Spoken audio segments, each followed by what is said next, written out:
கர்த்தராகிய இயேசு கிறிஸ்துவின் பரிசுத்தமுள்ள நாமத்துக்கு மகிமை உண்டாவதாக. Glory be to the holy name of the Lord Jesus Christ. என்னுடைய சாட்சியை மிகவும் சுருக்கமாக உங்களோடு பகிர்ந்து கொள்ளும்படியாக நான் ஏவப்படுகிறேன். Before we meditate on the scriptures, I am urged to share with you in brief my testimony. நான் ஒரு ரோமன் கத்தோலிக்க கிறிஸ்தவ குடும்பத்தில் பிறந்து வளர்க்கப்பட்டவன். I was born and brought up into a Roman Catholic family. என்னுடைய சிறுபிராயம் முதல் கொண்டு கர்த்தராகிய இயேசுவுக்கு ஊழியம் செய்ய வேண்டும் என்ற ஒரு வாஞ்சை எனக்குள்ளே காணப்பட்டது. From my childhood there was in me a desire to serve the Lord Jesus Christ. நாளாக ஆக உலகத்தின் பாவத்தின் அழுத்தத்தால் ஒரு பக்கத்தில் அந்த வாஞ்சை குறைந்தாலும் மற்றொரு பக்கத்தில் நான் ஆண்டவருக்கு பிரியமாக ஜீவிக்க வேண்டும் என்ற ஒரு வாஞ்சை உள்ளவனாகவே நான் காணப்பட்டேன். As days passed, as I grew up in this world, on the one hand this desire reduced in me, but at the same time, on the other hand, there was a desire in me that I must live a life pleasing to the Lord. வாலிப பிராயத்தின் பாவங்கள் என்னை அதிகமாக அழுத்தி பிடித்து கொண்டிருந்தது. The sins of youth started pressing and oppressing me. அதிலிருந்து விடுதலை பெறும்படியாக நான் பல விதங்களில் பிரயாசப்பட்டேன். I tried all kinds of ways and means to be delivered from these sins of youth. Roman கத்தோலிக்க மார்க்கத்தில் கிறிஸ்துவின் பாடுகளை தியானிக்கிற 14 பாடுகளின் பகுதிகள் உண்டு. In the Roman Catholic faith, there are 14 aspects to the sufferings of Christ. ஒரு முறை ஒரு பெரிய மலையில் இந்த 14 ஸ்தலங்களையும் என்னுடைய முழங்காலால் நடந்து போய் தொழுது கொண்டு வந்தேன். And there was a place where these 14 sufferings were depicted at the foot of a particular mountain, and to be delivered from my sins, one day I went on my knees to all these 14 spots. இருந்தாலும் என்னுடைய ஜீவியத்தில் எந்த விதமான விடுதலையும் இல்லை. But there was still no deliverance in my life. ஒருவேளை இயேசு கிறிஸ்துவுக்கு ஊழியம் செய்யும்படியாக அந்த பயிற்சி மடங்களுக்கு போனால் அவர்களோடு சேர்ந்து ஒரு நல்ல வாழ்க்கை செய்யலாம் என்று எண்ணி நானும் ஒரு குருவானவராக படிக்கும்படி கடந்து போனேன். So I was wondering, well, if I go to be trained to become a priest and join with the brothers there, maybe I might live a life pleasing to God. So I went there and I also was recruited into being a brother.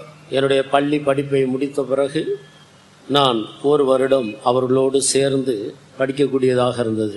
After my school education, I went to study with them and I was with them for 1 year. அதிலே 1 month course என்று சொல்லி ஒரு மாதம் ஒரு விசேஷித்த course நடத்தினார். And there was a special 1 month course. அதன் முடிவிலே பரீட்சை இருந்தது. At the end of which there was an exam. அந்த பரீட்சையில் இதற்காக போயிருந்த பலராகிய நாங்கள் எல்லாரும் அந்த பரீட்சை எழுதினோம். And many of us who were there went and wrote that exam. சிலர் அந்த பரீட்சையில் தோல்வி அடைந்து இவர்கள் ஆண்டவருக்கு ஊழியம் செய்ய தகுதியற்றவர்கள் என்று சொல்லி தள்ளப்பட்டனர். There were some who failed in the examination and they were rejected from serving God because of this failure. அந்த தள்ளப்பட்டவர்களில் நான் ஒருவனாக இருந்தேன். And I was one of those who were rejected. உங்களுக்கு ஆங்கிலத்தில் போதுமான அறிவு இல்லை, ஆனபடினால் நீங்கள் ஊழியம் செய்ய முடியாது, போய்விடுங்கள் என்று சொல்லி அனுப்பிவிட்டார்கள். They told me to go away, that you cannot do this ministry because you do not have sufficient English knowledge.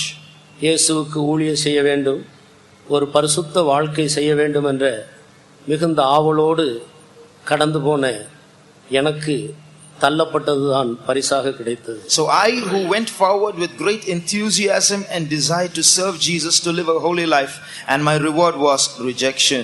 என்னுடைய பெட்டியை எடுத்துக்கொண்டு துக்கத்தோடு திண்டுக்கல் அந்த குரு மடத்திலிருந்து பஸ் ஸ்டாண்டுக்கு வந்து கொண்டிருந்தேன். So I set out from that monastery in Dindigal with my suitcase and stood at the bus stand.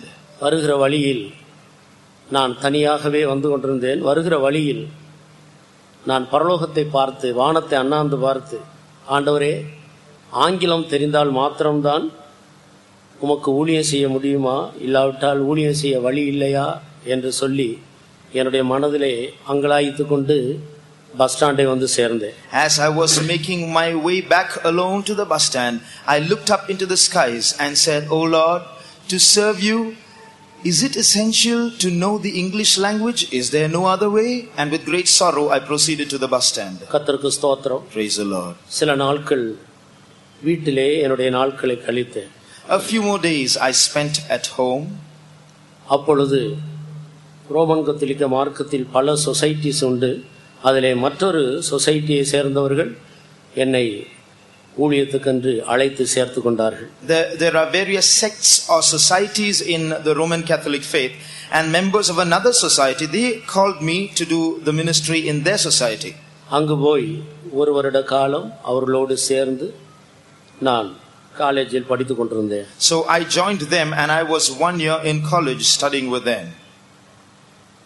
அங்கே உள்ளதான பயிற்சி முகாமுக்கு நான் சென்றபோது, when I went there for training, என்னுடைய வாஞ்சிக்கு ஏற்ற ஒரு பரிசுத்த ஜீவியத்தை என்னால் அனுபவிக்க முடியாதவனாக காணப்பட்டேன். I was not able to live a holy life according to my desire and expectation. எல்லாவற்றையும் விவரித்து சொல்ல நான் விரும்பவில்லை.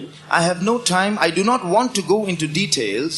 ஆனால் இப்படி ஒரு வாழ்க்கை செய்வதை விட வீட்டில் போய் ஒரு நல்ல குடும்ப வாழ்க்கை செய்வது நல்லது என்று சொல்லி அந்த இடத்திலிருந்து நானே தப்பித்து வந்துவிட்டேன். Then I told myself it is better to live a good family life than live this kind of a life, and so I escaped from there. நான் யாரையும் குறை கூறும்படியாக இந்த வார்த்தைகளை சொல்லுகிறதில்லை. I am not trying to criticize anyone by these words. என்னால் அதை அனுபவிக்க முடியவில்லை என்பதைத்தான் நான் அறிவிக்கிறேன். I am only telling you that I was not able to experience these things. மறுபடியுமாக வந்து என்னுடைய நாட்களை வீட்டில் செலவழித்துக் கொண்டிருந்தேன். So I spent a few more days at home.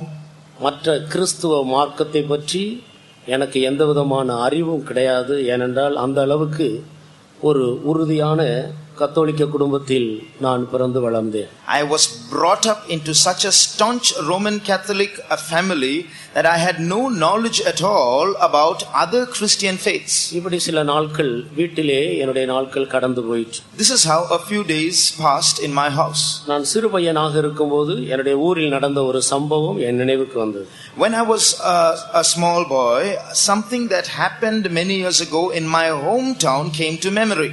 ஒரு தாழ்ந்த வகுப்பை சார்ந்த ஒரு சகோதரன் ஒரு உயர்ந்த வகுப்பை சார்ந்த ஒரு சகோதரியோடு தகாத முறையில் நடந்தபடியினால் அவரை கட்டி எல்லாரும் ஒரு வண்டியில கட்டி இரவெல்லாம் அவரை அடித்து நொறுக்கினார்கள். There was a young boy of a lower class who lived or did something, walked in an indecent manner with a girl of a higher class, and because of which he was tied and he was beaten up very badly.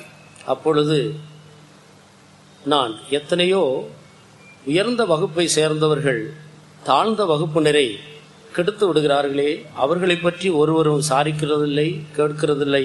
ஆனால் இந்த எளிய குடும்பத்தை சேர்ந்தவர்களை எல்லாரும் சேர்ந்து இப்படி அடிக்கிறார்களே, இது ஏன் என்று பலரிடத்துல நான் கேட்டுக்கொண்டிருந்தேன். எல்லாரும் என்னை திட்டினார்கள். சிறு பையன், இப்படி கேள்வியெல்லாம் கேட்கக்கூடாது, ஓடி போடா என்று சொல்லி எல்லாரும் என்னை திட்டினார். As a small boy, I went about asking people, there are so many people of the upper class who walk indecently, who live immoral lives, and nothing is done about what they do. But when a man of a lower class does something wrong, he is beaten up. Why is the reason? And they all would scold me and say, "You're a small boy, don't ask such silly questions," and they would chase me away. அந்த நாள் முதல் கொண்டே எனக்குள்ளே ஒரு அக்கினியை போல ஒரு காரியம் பற்றி எரிந்து கொண்டே இருந்தது. From that day, a fire started burning inside me. நியாயம் செய்தால் ரெண்டு பேருக்கு ஒரே நியாயம் செய்ய வேண்டும், இப்படி வித்தியாசமாக நடத்துகிறார்களே, இது ஏன், இதற்கு ஒரு வழி இல்லையா என்று நான் சிந்தித்தேன். If justice is done, it should be done to both parties. Why is there partiality? Was my question. கர்த்தருக்கு ஸ்தோத்திரம். Praise the Lord.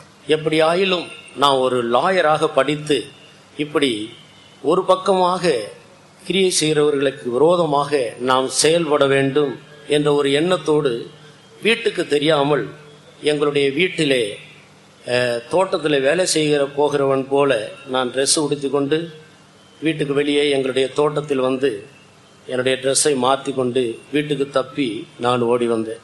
So I made a decision to become a lawyer so that I might fight against those who work in society with biased and vested interests. So I put on my clothes as though I was going to work in the garden, and when I went to the garden I changed into other clothes and escaped from home. இது 1972 வருடம் என்று நினைக்கிறேன். I think this was in the year 1972. அப்படி படிக்கும்படியாக திருச்சிக்கு வந்தபோதுதான் நான் ரட்சிக்கப்பட்டேன். And when I came to Trichy to study, that was when I was saved. தற்காலிகமாக ஒரு ஹோட்டலில் வேலை செய்து கொண்டிருந்தேன். So temporarily I was working in a hotel.